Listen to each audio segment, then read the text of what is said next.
moving, got to keep on moving on, keep going on, got to keep on moving on. All can make it in life, you got to get focused, keep on moving, sky is the limit. You got to get there, keep moving, keep marching on. You can make it in life, you got to get focused, keep on moving, sky is the limit. You got to get there, keep moving, keep marching on. Keep on moving, Keep moving, keep marching on.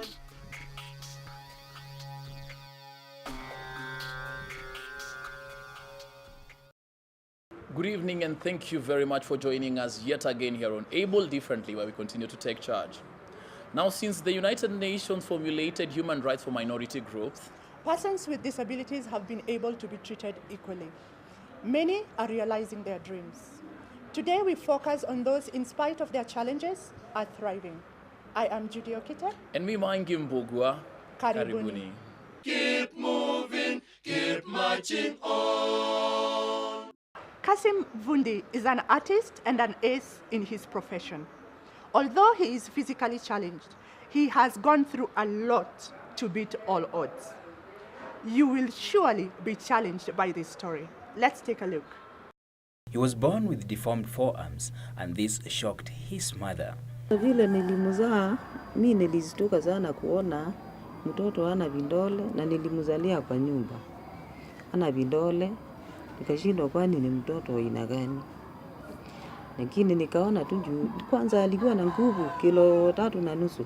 Alikuwa na kilo mingi. Mama yangu akaniambia huyu mtoto tutapeleka awekwe, kuna sijui mikono ingine inawekangwa hivi. Lakini hakuna kitu ingine alikujanga. Mimi nilichukulia tu ni mtoto wa kawaida. Lakini ikawa akiwa mdogo nilikuwa nalea nikiwa nimevunika. Nilikuwa navunika maguo kabisa ndio asionekane mikono. Accepting that her firstborn son had no proper arms was not easy, but with the time she had to live with it. Penye alianza kutambaa ndio sasa nikaona amekuwa mkubwa, hata nikishinda kuvalisha nguo mpaka huko mikono itaonekana tu. Mimi nikawacha akaendelea, akakuwa mkubwa akiwa hivyo. Lakini nikimulea akiwa mdogo alikaa miaka 3 ndio aanze kutembea na miguu yake. Kassim went to normal schools and did not get any special treatment. This made him grow up like the regular kids and shaped him up to be independent. Nilisoma shule ya kawaida kama wanafunzi wengine. Sikuwa na special care. Soma tu shule ya kawaida. Sababu kila kitu nilikuwa najaribu nafanya kila kitu kama kawaida, kama mtu wako normal. Yeah. After his secondary education, he did not have finances to further his studies, and this is when he decided to use his passion. Nilipomaliza high school, singeweza kutegemea mama. Juu pia niko na ndogo wangu wenye wanahitaji kushughulikiwa. Na tangu nikiwa mdogo, nilikuwa napenda kuchora tu. Kuchora cartoons tu, picha hivi kwa vitabu. Nikamwacha nijaribu nione kama hii kuchora inaweza nisaidia.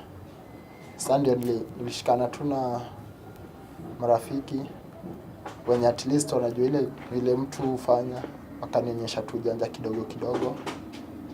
Wakanipea moyo, ndio na mimi nikaanza kuchora. Nikakuwa naweza chora peke yangu. Ndio.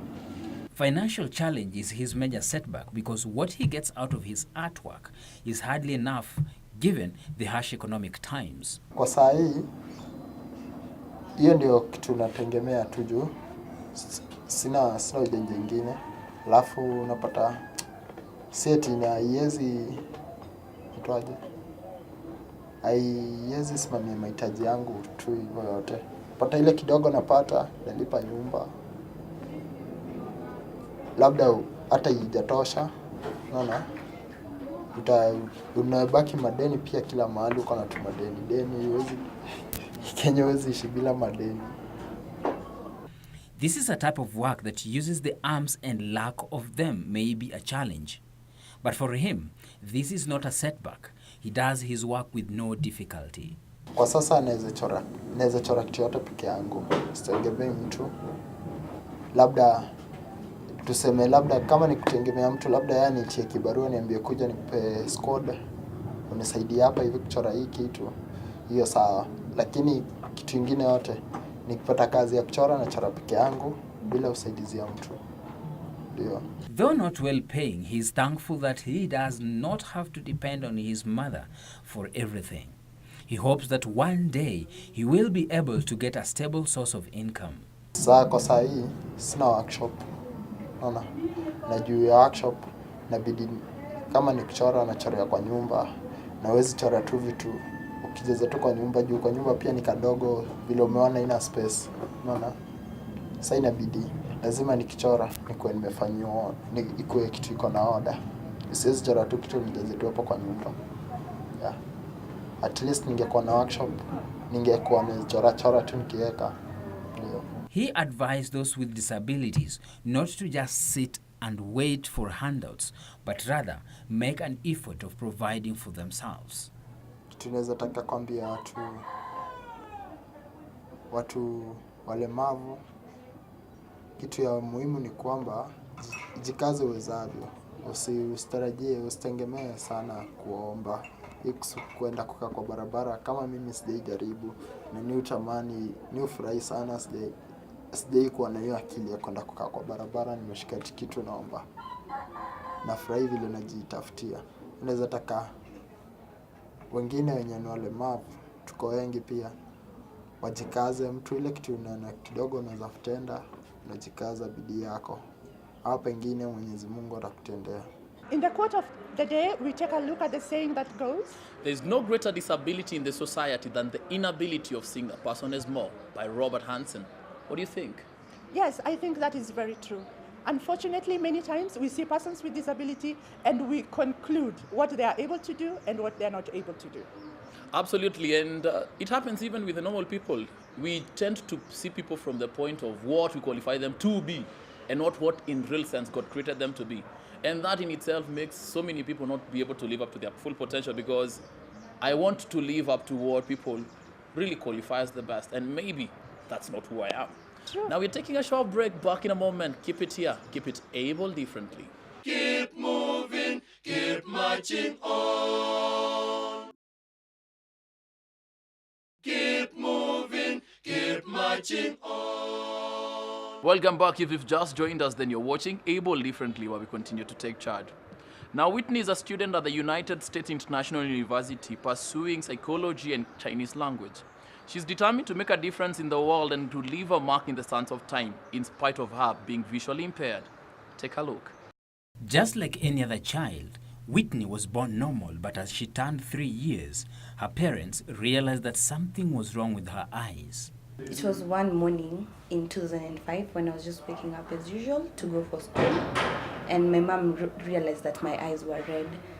So she had noticed that before, but we didn't take it seriously until that morning when Dad was like, I think she has to miss school for today, just go get her checked up. So that's when I just removed my uniform. I was kind of happy because school 6 o'clock in the morning is not really a fun thing to do in the morning. So we left for hospital. I didn't understand anything. I was just being told, get into this room. I see a doctor, opens up my eyes, checks, I'm given medication. And then clinic started on from 2005. Upon many efforts to ensure that they get help for their only daughter, they finally realized what was ailing her.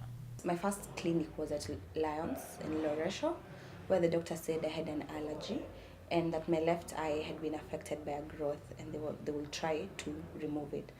So now that proposed a surgery, and Mom had to now start looking for extra cash to take me to hospital for the surgery to try and remove the growth from at the back of my eye.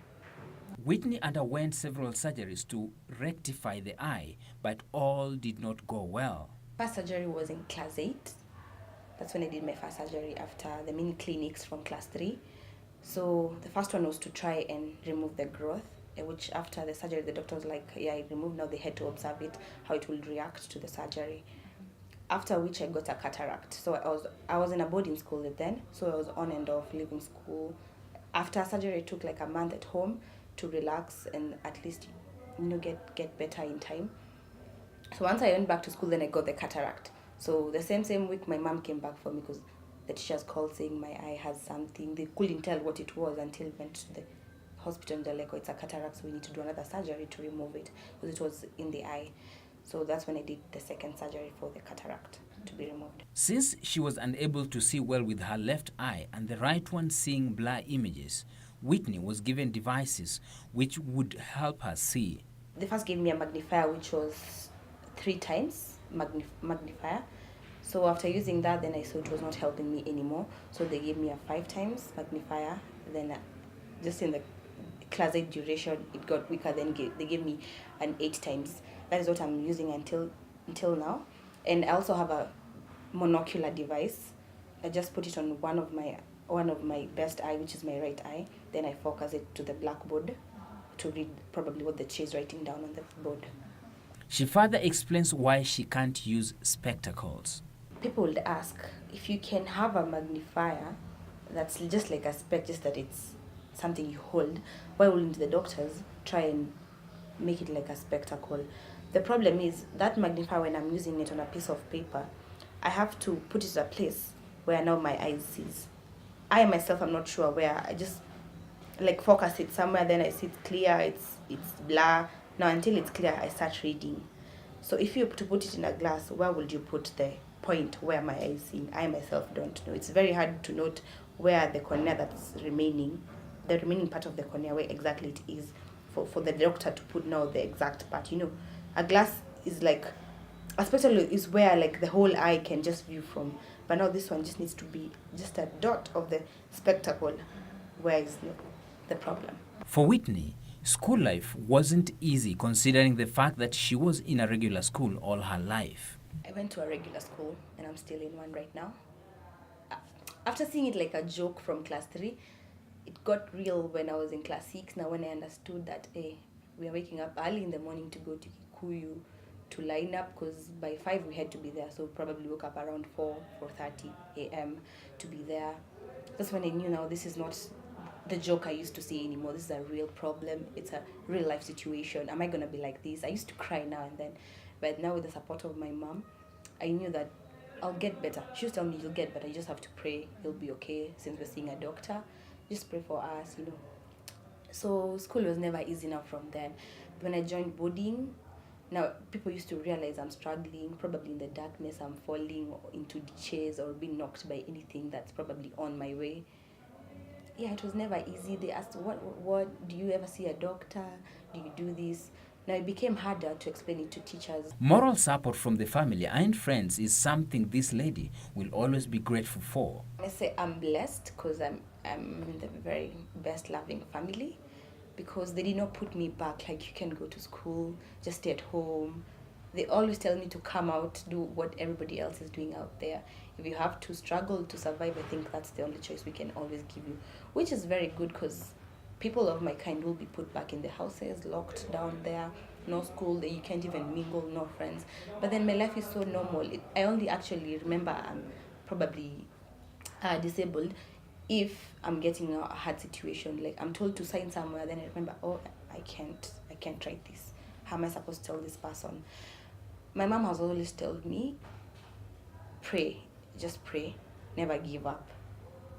I know she can never give me my eyesight back or even other eyes, but she has always told me, you have to do it, you have to do it. Actually, something my dad told me the other day, as much as Michelle Obama is living the White House, you'll always be my Michelle Obama. And I'm like, if these people are really putting all their life in, they just don't want to know what's going to happen or anything. They don't know about tomorrow, but for that minute, they always stand by me 100%. So I can never doubt the love from my family, because they're always there for me, especially my mom and dad. Whitney has taken it upon herself to create awareness of persons living with uveitis, and she hopes that it will be of help. A very close friend of mine advised me, once you get into a class, ask for 5 minutes from the lecturer, probably after the course, for those people to remain in class, address them on your issue, because those are the people you'll be with for a whole semester. I didn't do that for that semester. I was scared.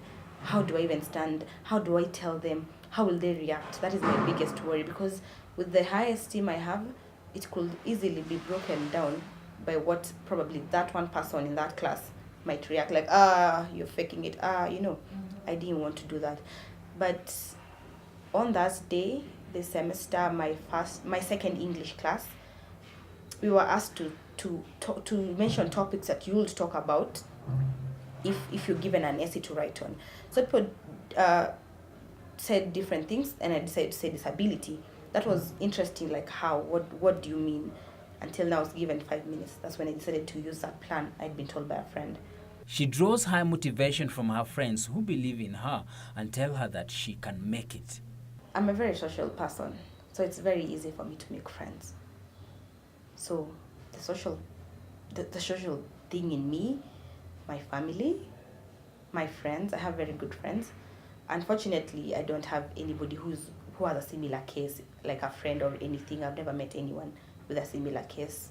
Everybody around me is just like normal and all that, no problem, no struggle. If they have their own weaknesses, I think just cheap weaknesses like tall, short and all that. I'm the only one with a very, very like critical weakness. So they really support me. They tell me, no, you have to do this, you can. Then they remind me, you're not completely blind. What about that other person? What do you think? I'm like, oh yeah, let me use what I have to make it in life. Her advice to persons with disabilities is to use what they have to make the best out of it.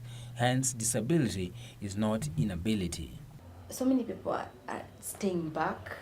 They're making their disability block them from where they want to go or what they want to do in life. What I know is that everybody can do it in this world. Even whoever is sitting back, hey, I can't see, I can't walk, I can't hear, I can't talk. But there's something that I realized, that there's something, as much as I can see, I have a very special thing that I can do best that anybody else can do. So what you do with that, you use it. Furthermore, it's only one part that's spoiled. Like for me, it's my eyes. Unless I have my mouth, I have my ears, I have my legs. So I can do a lot with whatever I have. That one part that is disabled, or even everything, should not stop that one person from going or doing whatever they want to achieve in life. Keep moving, keep marching on. Let's take a look at the UN Convention on the Rights of Persons with Disability. The UN Convention on the Rights of Persons with Disabilities states that state parties recognize the rights of persons with disabilities to work on an equal basis with others. This includes the right to the opportunity to gain a living by work freely chosen or accepted in a labor market and work environment that is open, inclusive and accessible to persons with disabilities. Life calls for celebration in every given endeavor we take, and therefore, let's walk there and celebrate each other in this society. Well, people, it's been lovely to have you on board. See you again next week. It's me, Judy Okita. And me, Maingi Mbogwa. Bye.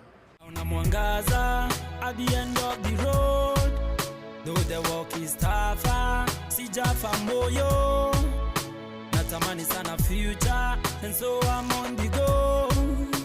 I'm never gonna give up, I got to keep hope alive.